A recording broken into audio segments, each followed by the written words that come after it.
Broadway may have started on 42nd Street, but we have taken the art form globally. What is musical theater culture like beyond Broadway? Let's talk about it. Hey friends, if you're new here, my name is Katharine Quinn. I'm a 30-something living in New York City, and I work on Broadway. Last year, I assisted the writing teams of Shucked and How to Dance in Ohio. This year, I ran social media for Spells of the Sea at the Kennedy Center, The Roommate on Broadway, currently working on The Great Gatsby on Broadway, Hip Hop Nutcracker on tour, more shows all the time. As always, the blog fam is the first to find out, so make sure you hit that subscribe button so you don't miss a thing. And today, we're talking about musical theater cultures beyond NYC. Beyond New York. Of course, we have to start with West End, which recently I've learned I was like playing on, you say on Broadway, but in the West End. I got it. Somebody commented on that on one of my videos and I was like, I don't know. But now I do, so thank you. Very brief history of West End. It was typically an area for high society. By the mid-1800s, it saw a theater boom in terms of construction of new theaters. It was already being recognized as the center of the theater scene. On Broadway, we have 41 theaters. The West End has 40, with Theatre Royal Drury Lane, which opened in 1663, which is the oldest theater in London. And the Savoy Theatre, built as a showcase for Gilbert and Sullivan operas, was lit entirely by electricity as early as 1881. London's theater culture is fundamentally different. We do have nonprofit theater here in New York City, Lincoln Center, Roundabout. There is more government subsidized theater in Europe in general and in London than there is in the States. It is a very different mindset. They have Royal Shakespeare Company, National Theater, etc. And there's a real difference in government funding. That said, there is also commercial theater. First of all, we share a ton of IP. We got Matilda from them. They get Hadestown from us. Well, they had Hadestown, then we had Hadestown, and then they had Hadestown. It's a long story. At any rate, lots of things transfer between Broadway and the West End, and though New York is often seen as like the hub and the original home of musical theater, certainly a ton of musical theater originates in London as well. A few key differences from Broadway. First of all, they typically begin with a limited run and occasionally will transfer into a longer running venue. In New York, we sort of like to stick with the venue we got. Sometimes there are transfers, but it's more rare. They also typically have a shorter preview period than we have here in New York. Everything about London theater is less expensive than New York prices. New York budgets are literally insane. I was just talking about how we have $30 million capitalizations of musicals now. Like literally a single musical costs $30 million just to get up, which is nuts. That's not even including operating costs. Like that's crazy. It's crazy. It's crazy. Crazy, but it's just the way it is. London, frankly, the unions are not as strong. There is more government subsidized funding. Candidly, I have not stacked like, here's a London budget and here's a New York budget, and we are looking at, I'm gonna put that on my bucket list. Actually, I'm gonna put that on my Christmas list. See if somebody will give me that for Christmas. I bet I could get somebody to do it. I'll take a redacted one, it's fine. But anyway, the budgets are astronomically different. Actors are not paid as well in London, and there's just simply less money moving around the West End than there is on Broadway. The performance schedule typically is also, I don't think, as crazy, although I feel like they're starting to mirror Broadway schedule more. Some notable properties we got from London: Six, and Juliet, Matilda. I'm still waiting for everybody's talking about Jamie here, but those are just recent examples. Moving, never eat soggy waffles. Moving east, Germany's musical theater scene. Germany now has an incredibly vital musical theater scene. So Hamburg is really the center of musical theater in Germany. At the heart of this revolution is Stage Entertainment, a company that has transformed the city into a musical mega hub. Hamburg's theaters were built specifically for musicals, unlike some of the historic venues for Broadway or the West End. They have cutting-edge technology and can accommodate incredibly demanding productions. Take Sister Act, for example.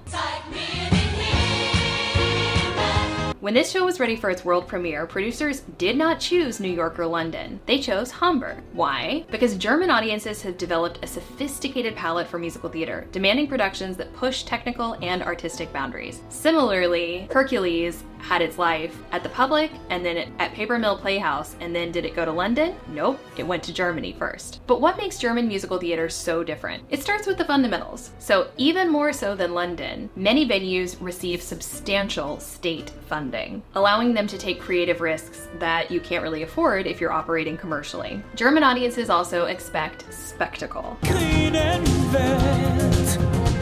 The technical elements in German productions often surpass their international counterparts. Zero!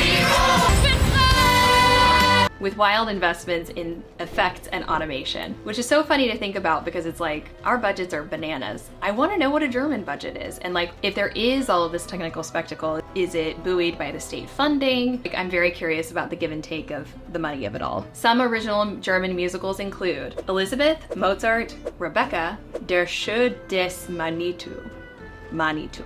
I am truly dying to see a musical in Germany. If you have seen a musical in Germany, will you please leave a comment and tell me what it was and did it live up to the hype? Okay, we're now moving to Japan. I love Japan so much, and I love how much Japan loves musicals. So first of all, we have to talk about Takarazuka. It is an all-female theater company with insane fan culture and original productions. I have seen one of them. It is unbelievable. It's so good.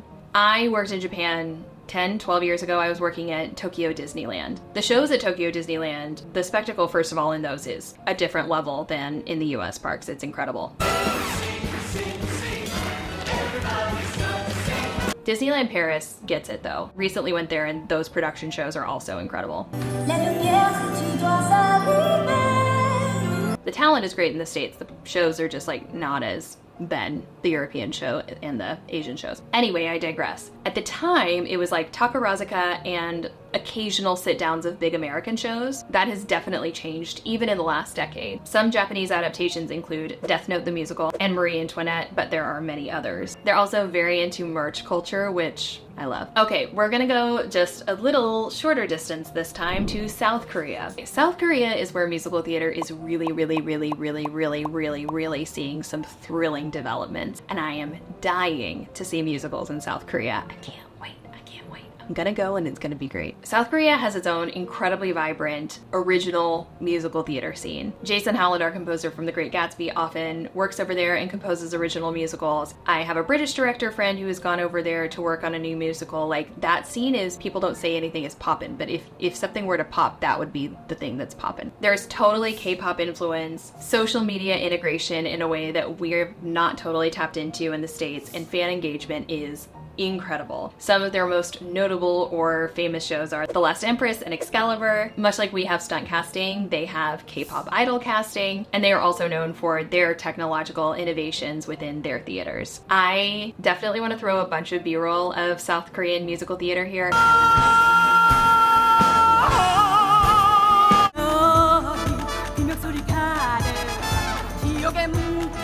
I just can't wait to go. Lastly, we are going to talk about Australia's theater scene. So I'll speak anecdotally and then via research. My understanding is they get sit-downs of big musicals, often from London and New York. But in terms of large-scale commercial theater, there's not a ton of original large-scale commercial theater. Possibly in smaller regional theaters, but not as much like a new musical premiering in Sydney, though it does happen. Also in Australia, there is more government funding than in New York, and some key productions that have come from Australia include Muriel's Wedding and Priscilla, Queen of the Desert, as well as The Boy from Oz. Some of the most amazing things that come out of a global musical theater community is exchange programs where there'll be an actor from a US cast that goes to London, vice versa. So like right now in Sunset Boulevard, we have like 6 company members from the London cast, which is amazing, including ensemble members, which I like genuinely love. Cultural adaptation. The Great Gatsby is a Korean lead produced musical, which inevitably will have a production, I would imagine, in South Korea. I think it's really amazing. I haven't seen nearly as many musicals internationally as I would like to. If anyone is watching and wants to fly me somewhere exciting to see a musical, I'm always game. But I just think it's so interesting the way that different countries handle government support in particular, what fan culture is like, how social media is handled, what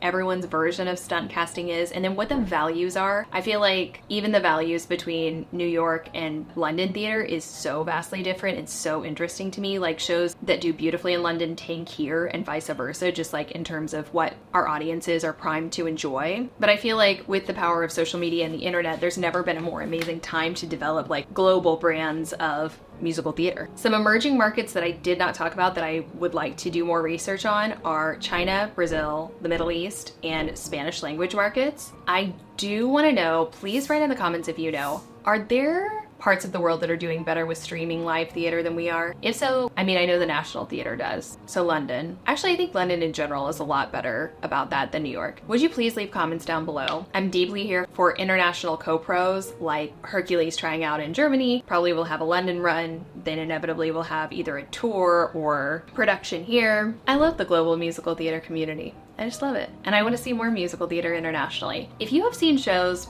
in any of these places, if you have a compare and contrast or something that I missed, will you please leave a note in the comments? As always, I'm not here to be a pontificating source of truth. I really like engaging in discussion, so I would love to hear from you. As always, I invite you to follow me on Instagram and TikTok at It's Katharine Quinn. If you have a moment to click that like, comment, or subscribe button, it genuinely means so much to me as a new YouTube creator. It actually makes a difference. It tells the algorithm what people to push this video out to, people just like you. Thank you so much for watching, and I'll see you in the comments section. Bye.